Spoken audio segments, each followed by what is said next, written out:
എപ്പിസോഡിന്റെ സ്റ്റാർട്ടിങ്ങിൽ ജിവോൺ ഇപ്പോൾ യൂണിന്റെ വീട്ടിൽ നിന്ന് സാധനങ്ങളെല്ലാം പാക്ക് ചെയ്ത് ഇറങ്ങുവാണ്. പകരം അവൻ വേറൊരു വീട് കണ്ടുപിടിച്ചിട്ടുണ്ട്. ഇവൻ ഇറങ്ങുന്നത് കണ്ടിട്ടും യൂണ് മൈൻഡൊന്നും ചെയ്യുന്നില്ല. എന്തൊക്കെ സംഭവിച്ചാലും ഒരാൾ വീട്ടിൽ നിന്ന് പോകുമ്പോഴെങ്കിലും ഒന്ന് മിണ്ടിക്കൂടെ എന്ന് ചോദിച്ച് ഗ്രാൻഡ് പ യൂണിനെ വഴക്കു പറയുമ്പോൾ അത് കുഴപ്പമില്ലാന്ന് പറയുവാണ് ജിവോൺ. ഇവൻ ഇങ്ങോട്ടേക്ക് താമസത്തിന് വന്നപ്പോൾ 2 വെട്ടിയും കൊണ്ടാണ് വന്നത്. എന്നാൽ തിരിച്ചു പോകുമ്പോൾ കയ്യിലാണെങ്കിൽ ഒരൊറ്റ വെട്ടിയേ ഉള്ളൂ. ഇക്കാര്യം മൂൺസു ഇങ്ങനെ ഗ്രാൻഡ് പ അറിയിക്കുന്നുണ്ട്. രാത്രി വർക്കെല്ലാം കഴിഞ്ഞ് യൂണ് നേരെ ഗ്രൗണ്ടിലോട്ട് പോവാണ്. മനസ്സിന് വിഷമമുണ്ടെങ്കിൽ അവൾ നേരെ ഗ്രൗണ്ടിലോട്ടാണ് പോവാറ്. അവിടെ പോയി കുറച്ചു നേരം മൂടി കഴിയുമ്പോൾ സമാധാനം കിട്ടുമെങ്കിൽ പൊക്കോട്ടെ എന്ന് ഗ്രാൻഡ് പേയും വെക്കും. എന്നാൽ യൂൺ മനസ്സിന് വിഷമമുണ്ടായിട്ട് ഗ്രൗണ്ടിൽ കിടന്ന് ഓടാൻ വേണ്ടി വന്നതല്ലായിരുന്നു. അവള് നേരെ സന്തോഷത്തിൽ ഓടി വരുന്നത് ജിവോണിനെ കാണാനായിരുന്നു. അവളെ വെയിറ്റ് ചെയ്ത് അവനും ഉണ്ട്. ഇപ്പൊ നമുക്ക് ഫ്ലാഷ് ബാക്ക് കാണുമ്പോൾ ലൈലാക്കിന്റെ പൂവെല്ലാം കൊഴിഞ്ഞു. ഇനിയും ബെറ്റിന്റെ പേരിൽ നമുക്ക് ഡേറ്റ് ചെയ്യേണ്ട ആവശ്യമില്ല. യൂൺ, നമുക്ക് ഇനി ശരിക്കും ഡേറ്റ് ചെയ്യാം. നിന്നെ കാണാണ്ട് ഇനി എനിക്ക് ഇരിക്കാൻ പറ്റില്ല. അതുകൊണ്ട് കൊല്ലങ്ങൾക്ക് മുന്നേ നീ എന്നെ ഉപേക്ഷിച്ചെങ്കിലും എല്ലാവരും ഈ ബന്ധത്തിന് എതിരാണെങ്കിലും അതൊന്നും തന്നെ എനിക്കൊരു പ്രശ്നമല്ല. നിനക്കും എന്റെ അതേ ഫീലിങ്സ് തിരിച്ചുണ്ടെങ്കിൽ നമുക്ക് ഡേറ്റ് ചെയ്യാം. അവള് നേരെ അവനെ ചെന്ന് ഹഗ് ചെയ്യും. ആ ഹഗിൽ തന്നെ അവൻ ചോദിച്ചതിനുള്ള മറുപടി ഉണ്ടായിരുന്നു. അങ്ങനെ ഇപ്പോൾ ഇവര് ഒഫീഷ്യലി ഫേക്ക് അല്ലാതെ റിയൽ ആയിട്ട് ഡേറ്റ് ചെയ്യുവാണ്. 2 പേരും കൂടി ഒരുമിച്ച് പോയി ജിവോണിന്റെ പുതിയ അപ്പാർട്ട്മെന്റിലേക്ക് സാധനങ്ങൾ പർച്ചേസ് ചെയ്യും. കട്ടാകുമ്പോൾ രാവിലെ സ്കൂളിൽ വെച്ച് ഹേസുവിന്റെ കാര്യം സംസാരിച്ചുകൊണ്ടിരിക്കുവാണ് യൂണും സൂണയും. അവൾക്ക് ഫസ്റ്റ് ആവാത്തതിന് നല്ല വിഷമമുണ്ടെന്ന് തോന്നുന്നു. അവളാണെങ്കിൽ ഒന്നും അങ്ങനെ തുറന്നു പറയാത്തൊരു ക്യാരക്ടറുമാണ്. എന്താ പക്ഷെ തേഹോയുമായിട്ട് ഭയങ്കര ക്ലോസ് ആണെന്ന് തോന്നുന്നു. അവളെ ഇടയ്ക്കിടയ്ക്ക് ഞാൻ ക്ലിനിക്കിൽ കാണാറുണ്ടെന്ന് ഇങ്ങനെ യൂൺ പറയുമ്പോൾ അല്ലെങ്കിലും തേഹോയെ ആർക്കെ ഇഷ്ടപ്പെടാതിരിക്കാൻ പറ്റുക. സാധന മറ്റുള്ളവരുടെ മനസ്സിൽ കയറാൻ ഒരു പ്രത്യേക കഴിവുണ്ട്. എന്തോ ചേഞ്ച് നാളുന്നുണ്ടെന്ന് അവളുടെ സംസാരത്തിൽ നിന്ന് തന്നെ യൂണിന് മനസ്സിലാക്കും. എന്താ സാധനെ കുറിച്ച് സംസാരിക്കുമ്പോൾ മുഖത്തൊരു പുഞ്ചിരി. അത് നിനക്ക് തോന്നുന്നതാണെന്നും പറഞ്ഞ് അവിടെ നിന്ന് ഓടിക്കളയുവാണ് സൂണ. ഇപ്പൊ ജിവോൺ ആണെങ്കിൽ ലഞ്ച് നമുക്ക് ഒരുമിച്ച് കഴിക്കാമെന്നും പറഞ്ഞ് യൂണിന് മെസ്സേജ് അയക്കുവാണ്. ഈ സമയമായിരിക്കും മൂൺസ് യൂണിന്റെ അടുത്ത് വന്ന് നമുക്കിന്നൊരു സിനിമയ്ക്ക് പോയാലോ, എനിക്ക് ഫ്രണ്ടിന്റെ കയ്യിൽ നിന്ന് 2 ഫ്ലൈറ്റ് ടിക്കറ്റ് കിട്ടി, അപ്പൊ അത് കളയണ്ടെന്ന് വിചാരിച്ചു എന്ന് പറഞ്ഞ് ഇവൻ ഇങ്ങനെ ഉരുണ്ട് കളിക്കുമ്പോഴേ യൂണിന് കാര്യം പിടുത്തം കിട്ടും. മൂവി വേണ്ട, നമുക്ക് ലഞ്ച് ഒരുമിച്ച് കഴിക്കാമെന്ന് ഇവള് പറയും. ഓഫീസിലാണെങ്കിൽ യൂണുമായിട്ട് ലഞ്ച് കഴിക്കാനുള്ള പ്രിപ്പറേഷനിലായിരിക്കും ജിവോൺ. ആ സമയമാണ് എനിക്കൊരു അത്യാവശ്യമുണ്ട്, നീ കഴിച്ചോളാൻ പറഞ്ഞ് യൂൺ ഇവന് മെസ്സേജ് അയക്കുന്നത്. ആകെ അപ്സെറ്റായി ഇവൻ വിൻഡോ സൈഡിൽ നിൽക്കുമ്പോൾ കാണുന്ന കാഴ്ച യൂണും മൂൺസും കൂടെ എങ്ങോട്ടേക്ക് പോകുന്നതാണ്. അപ്പൊ ഇതാണല്ലേ നിന്റെ അത്യാവശ്യം. പക്ഷെ ഇപ്പൊ യൂണാണെങ്കിൽ മൂൺസൂനെ വിളിച്ച് വന്നത് കാര്യങ്ങളെല്ലാം അവനോട് തുറന്നു പറയാനായിരുന്നു. കാരണം മൂൺസൂന് ഇപ്പോഴും ഒരു പ്രതീക്ഷയുണ്ട് ഇവള് തന്റെ അടുത്തേക്ക് തന്നെ വരുമെന്ന്. മൂൺസു, ഇനിയും എനിക്കിത് നിന്നീന്ന് മറച്ചു വെക്കാൻ പറ്റില്ല. ഈ ഫീലിങ്സ് ഒരാൾക്കും ഫോഴ്സ് ചെയ്ത് വരുത്തിക്കേണ്ട ഒന്നല്ല.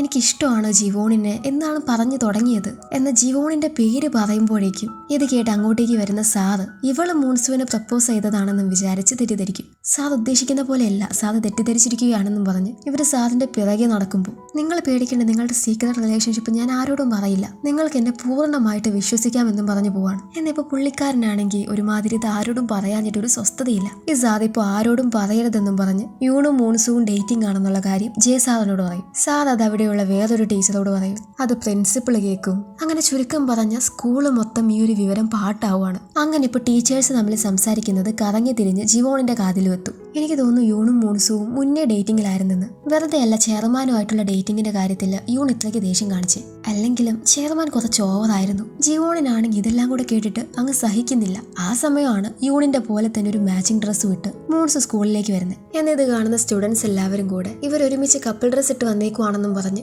ആർത്ത് വിളിക്കാൻ തുടങ്ങും. പക്ഷെ പ്രശ്നം അതല്ല. ഇതെല്ലാം കേട്ട് കൊല്ലാനുള്ള ദേഷ്യത്തില് ജിവോണും ഉണ്ടായിരുന്നു. ജിവോണിന്റെ മുഖം കണ്ടപ്പോഴേ യൂണിന് മനസ്സിലായി എല്ലാം കയ്യിൽ നിന്ന് പോയെന്ന്.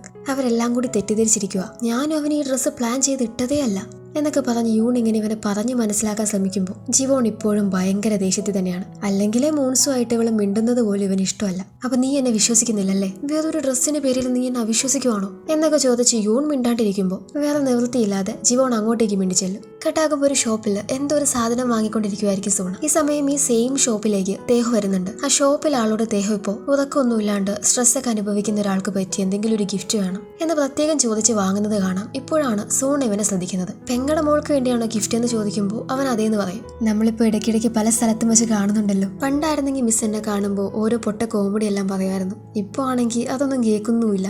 അത് പിന്നെ ഞാൻ ഇടയ്ക്കിടയ്ക്ക് തമാശ പറയുന്ന ആളായതുകൊണ്ട് സാറിൻ്റെ അടുത്ത് എപ്പോഴും തമാശ പറഞ്ഞാൽ സീരിയസ് ആയിട്ട് ഞാൻ പറയുന്ന കാര്യം പോലും സാറ് തമാശയായിട്ട് എടുക്കുമെന്ന് എനിക്ക് പേടിയുണ്ടായിരുന്നു. അവളിപ്പോൾ അവളുടെ കയ്യിലുള്ളൊരു മിഠായി അവന് കൊടുക്കുന്നുണ്ട്. ചില്ലറ എല്ലാഞ്ഞപ്പോൾ കിട്ടിയതാണെന്നും പറഞ്ഞു. നമുക്ക് ഡിന്നർ ഒരുമിച്ച് കഴിച്ചാലോ എന്ന് സൂണ ചോദിക്കുന്ന സമയമായിരിക്കും ഇവന്റെ അടുത്തേക്ക് ഒരു പെണ്ണ് വന്ന് സംസാരിക്കുന്നത്. എടാ, ഞാൻ നിന്നെ ഇവിടെ കാണുമെന്ന് തീരെ പ്രതീക്ഷിച്ചില്ല. നീ എന്നെ കാണാൻ ക്ലിനിക്കിൽ വന്നിരുന്നല്ലേ, ഞാൻ അവിടെ ഉണ്ടായിരുന്നില്ല. ഒന്ന് സംസാരിക്കാൻ സമയം ഉണ്ടാകുമെന്ന് ഇപ്പൊ തേഹു ചോദിക്കുമ്പോൾ ഉറപ്പായിട്ടുണ്ട്, നമുക്കാണെങ്കിൽ ഒരുപാട് സംസാരിക്കാനുണ്ടല്ലോ. അങ്ങനെ ഇപ്പൊ തേഹു ആ ലേഡിയുടെ കൂടെ പോകും. സൂണയ്ക്ക് എന്തോ അത് ഭയങ്കര വിഷമമാകുന്നുണ്ട്. നടക്കുന്നുണ്ട്. കെട്ടാകുമ്പോൾ ജിവോൺ യൂണിന്റെ വീട്ടിൽ നിന്ന് പോയപ്പോൾ കൊണ്ടുവന്ന 2 പെട്ടികളിൽ ഒരു പെട്ടി മാത്രമേ കൊണ്ടുപോയിട്ടുണ്ടായിരുന്നുള്ളൂ. അഥവാ മനഃപൂർവ്വം എടുക്കാഞ്ഞതായിരുന്നു. അതിന്റെ പേരിൽ വീണ്ടും വരാൻ വേണ്ടി. അങ്ങനെ വന്ന സ്ഥിതിക്ക് അവരിപ്പോൾ ഒരുമിച്ചിരുന്ന് ഭക്ഷണം കഴിക്കുവാണ്. ഈ സമയമാണ് യൂണും മൂൺസും ബാക്കിയുള്ള ടീച്ചേഴ്സും കൂടെ നാളെ ഒരു വർക്ക്ഷോപ്പിന് പോകുന്നുണ്ടെന്ന കാര്യം ഇവൻ അറിയുന്നത്. ആകെ കിട്ടുന്ന ഒരു ഞായറാഴ്ച ഈ വർക്ക്ഷോപ്പ് എന്നും പറഞ്ഞു പോകുന്നത്. പക്ഷെ എന്നിരുന്നാലും ഒരു എൻജോയ്മെന്റും കൂടെയാ എന്ന് യൂൺ പറയുമ്പോൾ അങ്ങനെ വർക്ക്ഷോപ്പിന് പോവാണെങ്കിൽ ഇവളും മൂൺസും ഒരുമിച്ചായിരിക്കും എന്ന് മനസ്സിലാക്കി ഇഷ്ടപ്പെടാതിരിക്കുവാണ് ജിവോ. യൂൺ ആണെങ്കിൽ മൂൺസുവിനോട് വർക്ക്ഷോപ്പിന് വന്നാൽ നീ പാട്ട് പാടേണ്ടി വരൂ എന്നൊക്കെ പറഞ്ഞ് അവനെ പേടിപ്പിക്കുന്നുണ്ട്. മൂൺസു ആണെങ്കിൽ നാളത്തെ വർക്ക്ഷോപ്പിന് വേണ്ടി ഭയങ്കര എക്സൈറ്റഡ് ആയിട്ടാണ് ഇരിക്കുന്നത്. ഇക്കാര്യം അറിഞ്ഞിട്ട് ജിവോണിനാണെങ്കിൽ പോകാനും തോന്നുന്നില്ല. 2 ഡേയ്സ് നീ എന്നെ കാണാണ്ട് എങ്ങനെയാ നിൽക്കാൻ പോകുന്നത്? അതൊക്കെ ഞാൻ നിന്നോളാന്നും പറഞ്ഞ് ഇവന്റെ പെട്ടിയും കൊടുത്ത് ഒരു കണക്കിനാണ് അവൻ അവിടെ നിന്ന് പറഞ്ഞയക്കുന്നത്. വീട്ടിൽ ചെന്ന് കിടന്നിട്ടും ഇവൻ ഉറക്കം വരുന്നില്ല. അങ്ങനെ പാതിരാത്രിക്ക് എഴുന്നേറ്റ് അസിസ്റ്റന്റിനെ വിളിച്ച് അവൻ എന്തോ കാര്യം ഏൽപ്പിക്കുന്നുണ്ട്.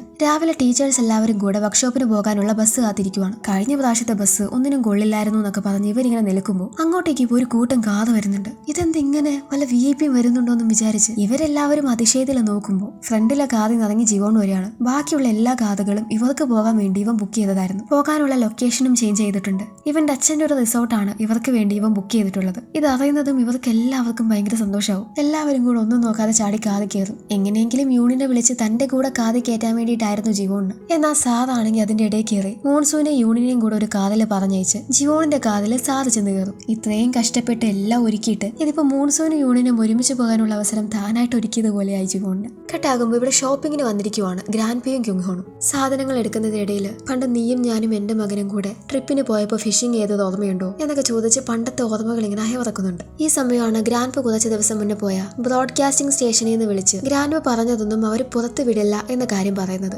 അത് ഗ്രാൻപയ്ക്ക് ഭയങ്കര ഒരു ഷോക്കായി പോകും. ആകെയുള്ളൊരു കച്ചിത്തുരുമ്പായിരുന്നു. പക്ഷെ എന്താണ് പ്രശ്നമെന്ന് മനസ്സിലാകില്ല. ഇവിടെ ടീച്ചേഴ്സ് എല്ലാവരും കൂടെ റിസോർട്ടിൽ എത്തിക്കഴിഞ്ഞു. പക്ഷെ എന്നാലും ഇവന് യൂണിന്റെ കൂടെ ഇരിക്കാൻ പോലും പറ്റുന്നില്ല. അവസരങ്ങൾ മൊത്തം മൂൺസുവിനാണ് കിട്ടുന്നത്. ഇപ്പൊ വൈസ് പ്രിൻസിപ്പൾ ആണെങ്കിൽ കള്ളു കുടിച്ച് മൂൺസുവിനോട് പാടാൻ വേണ്ടിയിട്ട് നിർബന്ധിക്കുവാണ്. അവൻ പാട്ട് പാടാൻ സെറ്റായി വന്നതുകൊണ്ട് ഒരു കുഴപ്പമില്ല. പക്ഷെ കൂടെ യൂണിനെയും സ്റ്റേജിലോട്ട് തള്ളി കയറ്റുവാണ് പ്രിൻസിപ്പൾ.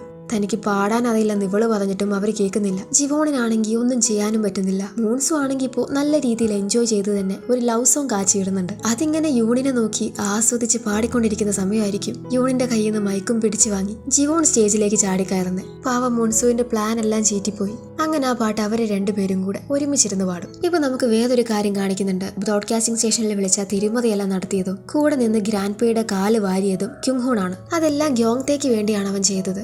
എന്നാൽ സ്വന്തം അച്ഛനെ പോലെ കാണുന്ന ഒരാളെ ഇവൻ പറ്റിച്ചത് എന്തിനാണെന്ന് മനസ്സിലാവുന്നില്ല. അങ്ങനെ ഇപ്പൊ ഗ്യോങ്തെ എന്തായാലും സോളിലോട്ട് തിരിച്ചു പോവാണ്. എന്നാൽ ജിവോന്റെ പുതിയ അപ്പാർട്ട്മെന്റിൽ കയറി അവനെ കണ്ടിട്ട് പോകാന്ന് തീരുമാനിക്കുമ്പോൾ അപ്പോഴാണ് ഇവൻ വർക്ക്ഷോപ്പിന് പോയ കാര്യം ഇയാൾ അറിയുന്നത്. വർക്ക്ഷോപ്പിന് പോയതൊക്കെ എന്നാൽ അവരെല്ലാവരും കൂടി ഇപ്പൊ നിൽക്കുന്നത് ഇയാളുടെ പുതിയ റിസോർട്ടിലാണെന്ന് കൂടെ അറിയുമ്പോൾ ഗ്യോങ്തേക്കാണെങ്കിൽ ദേഷ്യം സഹിക്കാൻ പറ്റുന്നില്ല. ടീച്ചേഴ്സ് എന്ന് പറയുമ്പോൾ യൂണും ഉണ്ടായിരിക്കുമല്ലോ. ഇപ്പൊ എന്തോ കുഴപ്പമുണ്ട്. ഗ്യോങ്തെ ഡ്രൈവറിനോട് നേരെ അങ്ങോട്ടേക്ക് പോകാൻ പറയും. ഈ സമയം ജെഹി ആണെങ്കിൽ യൂണും ജിവോണും ഇപ്പോൾ ഒരുപാട് അടുത്തു എന്നൊക്കെ മനസ്സിലാക്കി നിരാശ കാമുകിയെ പോലെ കടപ്പുറത്തൂടെ പാട്ടും പാടി നടക്കുവാണ്. ഇപ്പൊ അവിടെ കാലൊന്നും മടങ്ങി വീഴാൻ പോകുന്ന ഇവളെ കറക്റ്റ് സമയത്ത് അങ്ങോട്ടേക്ക് വരുന്ന ജിവോൺ വന്ന് പിടിക്കുന്നുണ്ട്. നീ എന്താ ഇവിടെ ചെയ്യുന്നേ? ഞാൻ ചുമ്മാ നടക്കാൻ ഇറങ്ങിയതാ. നീ എന്താ ഞാൻ ആത്മഹത്യയാവുന്നതാന്നോർത്തോ? നീ ജിവോണോട് ആ ഫോണിന്റെ കാര്യമൊന്നും പറഞ്ഞിട്ടില്ലല്ലോ. ഇവനില്ലാന്ന് പറയുമ്പോൾ എനിക്ക് നിന്നോടൊരു കാര്യം പറയാനുണ്ട്. പണ്ട് ബ്രേക്കപ്പ് ആവുന്നതിന് മുമ്പ് പുതിയ ഫോണിൽ നിന്ന് യൂണിനെ വിളിച്ച് നോക്കുന്നുണ്ടോ? സത്യം പറഞ്ഞ അന്ന് എന്നിവള് പറഞ്ഞു തുടങ്ങുമ്പോൾ അതിനെ സ്റ്റോപ്പ് ചെയ്യുന്ന ജിവോൺ നീ മനസ്സുകൊണ്ട് റെഡിയാകുമ്പോൾ ഇക്കാര്യമെല്ലാം യൂണിനോട് പറഞ്ഞാൽ മതിയെന്ന് പറയും. അതായത് മേ ബി കാര്യങ്ങളെല്ലാം ചിലപ്പോൾ ജിവോണിന് മനസ്സിലായി കാണണം. എനിക്ക് യൂണിന് ഒരുപാട് ഇഷ്ടമാണ്. പക്ഷെ ഇടയ്ക്ക് വെച്ച് ഞാൻ അവളെ വെറുത്തും പോയി. എന്നാൽ അന്നും ഇന്നും അവൾ എന്നെ കാണുന്നത് ഒരേപോലെയാ. നല്ലൊരു ഫ്രണ്ടായി. എന്റെ ജലസ് പിടിച്ച സ്വഭാവമാണ് എല്ലാത്തിനും കാരണം. അവൾ എന്നെ പോലെയല്ല. എന്നോടുള്ള ഇഷ്ടത്തില് അവൾക്കൊരു കുറവും വന്നിട്ടില്ല. അവളില് എനിക്ക് ഏറ്റവും ഇഷ്ടമുള്ള കാര്യം അതാ. ഞാൻ എത്ര മോശം ഫ്രണ്ടാണെന്ന് അവളെ അറിയിക്കാൻ എനിക്ക് പേടിയാ. എന്നാലും ഞാൻ മനസ്സുകൊണ്ട് റെഡിയാകുമ്പോൾ അവളോട് കാര്യങ്ങളെല്ലാം പറയും എന്നും പറഞ്ഞ് ജിഹെ ഇവന് പ്രോമിസ് ചെയ്യും. ഇവള് ചെരുപ്പ് പോലും ഇടാതെയാണ് ഇങ്ങോട്ടേക്ക് വന്നത്. അതുകൊണ്ട് തന്നെ ഇവൻ അവന്റെ ചെരുപ്പൂരി അവൾക്ക് കൊടുക്കും. ഇപ്പൊ നമുക്കൊരു ഫ്ലാഷ് ബാക്ക് കാണാം. പണ്ട് ഇവൾക്ക് ആദ്യമായിട്ട് ജിവോണിന് ഇഷ്ടപ്പെട്ട ദിവസം. അവൾ ഇങ്ങനെ മതി മറന്ന് ഇവനെ നോക്കിക്കൊണ്ടിരിക്കുവാണ്. ഇവനും ജനലിന്റെ അടുത്തിരുന്ന് ഭയങ്കര ചിരിയാണ്. എന്നവൻ ചിരിച്ചിട്ടുണ്ടായിരുന്നത് പുറത്തുള്ള യൂണിനെ നോക്കിയായിരുന്നു. അന്നും ഇന്നും ജിഹെ ഇവർക്കിടയിൽ ഒരു തേർഡ് വീലായിരുന്നു. ഈ സമയം മൂൺസുവിന്റെ പാട്ടിനെ പ്രശംസിച്ചുകൊണ്ടിരിക്കുവാണയോ. നീ ഇപ്പോ ഈ പരന്നിരിക്കുന്ന റൂമേഴ്സിന്റെ കാര്യമൊന്നും പേടിക്കണ്ട. സാധനം വെച്ച് തന്നെ ആ റൂമേഴ്സ് എല്ലാം ഞാൻ ഇല്ലാണ്ടാക്കിക്കോളാം എന്നിപ്പോ യൂൺ പറയുമ്പോൾ സത്യം പറഞ്ഞ ആ റൂമേഴ്സ് കൊണ്ട് എനിക്കൊരു കുഴപ്പമില്ല. കാരണം ഒരു തരത്തിൽ നോക്കിയാൽ ആ റൂമേഴ്സിൽ പാതി കറക്റ്റ് അല്ലേ. കേട്ടാകുമ്പോ സൂണയ്ക്കാണെങ്കിൽ ഇപ്പോൾ ഒരു സമാധാനവുമില്ല. തന്റെ മനസ്സിലെ ഇഷ്ടം എങ്ങനെയെങ്കിലും അവൾക്ക് തേഹോയെ അറിയിക്കണം. കുറെ ഇങ്ങനെ ഇരുന്ന് ആലോചിച്ചതിന് ശേഷം അവളെ രണ്ടും കൽപ്പിച്ച് തേഹോയുടെ റൂമിലോട്ട് പോകും. നമ്മൾ അന്ന് കണ്ട ആ സ്ത്രീ ആരായിരുന്നു എന്നിപ്പോ സൂണ ഇവനോട് ചോദിക്കുമ്പോൾ അതെനിക്ക് പറയാൻ പറ്റില്ല. മാത്രമല്ല അത് നമ്മളെ സംബന്ധിക്കുന്ന കാര്യമല്ലല്ലോ. ഇനി ഒരു പക്ഷെ നിനക്ക് എന്ന് പറഞ്ഞു തുടങ്ങുമ്പോൾ ശരിയാ, സാധ ചിന്തിക്കുന്ന പോലെ തന്നെയാണ് കാര്യങ്ങൾ. ഞാൻ അതിനെ പറ്റിയ ആളല്ല. ഞാൻ ഒരിക്കലും അങ്ങനെ ഒരാളാവുകയില്ല എന്ന് പറഞ്ഞ് സൂണയെ റിജക്ട് ചെയ്യുവാണ് തേഹോ. സൂണയ്ക്കാണെങ്കിലും അത് വല്ലാണ്ട് വിഷമാകും. അവൾ റൂമിൽ നിന്ന് ഇറങ്ങിപ്പോകും. ഈ തേഹോയെ സംബന്ധിച്ച് എന്തൊക്കെയോ കാര്യങ്ങളുണ്ട് എന്നെന്താന്ന് മനസ്സിലാകുന്നില്ല. ഇപ്പൊ തന്റെ റൂമിലിരിക്കുന്ന സമയം ജനലിൽ എന്തോ ശബ്ദം കേട്ട് നോക്കുമ്പോൾ പണ്ടത്തെ പോലെ പുറത്തുനിന്ന് കല്ലെടുത്തതുമാണ് ജീവൻ. യൂണിനെ പുറത്തേക്ക് പോകാൻ വേണ്ടി വിളിക്കാനായിരുന്നു. രണ്ടുപേരും കൂടെ ഒരുമിച്ച് നടക്കുമ്പോൾ ചില ടീച്ചേഴ്സ് എല്ലാം വരുന്നുണ്ട്. അവരുടെ കണ്ണിൽ പെടാതെ ഇവർ ഒളിച്ചിരിക്കും. അങ്ങനെ യൂണിനെയും കൂട്ടി ജീവൻ അവന്റെ റൂമിലോട്ട് പോകും. ഇവര് രണ്ടുപേരും കൂടെ ജീവോണിന്റെ റൂമിലോട്ട് കയറി പോകുന്നത് ജിഹ കാണുന്നുണ്ട്. റൂമിൽ ചെന്ന് ഇവൾക്ക് വേണ്ടി എന്തോ ഒരു ഗിഫ്റ്റ് ഉണ്ടെന്ന് പറയുവാണിവൻ. ഭയങ്കര ത്രില്ലിംഗ് ആയിട്ടുള്ള പെട്ടെന്ന് തീരുന്ന ഒരു ഐറ്റം. നീ ഫയർ വർക്സിനെ കുറിച്ചാണോ പറയുന്നത് എന്നും ചോദിച്ച് യൂൺ ഭയങ്കര എക്സൈറ്റ്മെന്റിൽ നിൽക്കുവാണ്. ജീവോൺ ഇപ്പോൾ കൗണ്ട് ഡൗൺ ചൊല്ലാൻ ആരംഭിക്കും.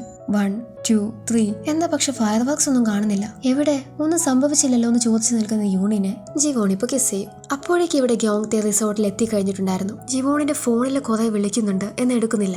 ഇനി അവനെ വിളിക്കാൻ നിൽക്കണ്ട, നമുക്ക് നേരെ റൂമിലോട്ട് പോകാമെന്നും പറഞ്ഞ് ഗ്യോങ്തയെ കാണുന്ന ജിഹ അങ്ങോട്ടേക്ക് ഓടി വരുന്നുണ്ട്.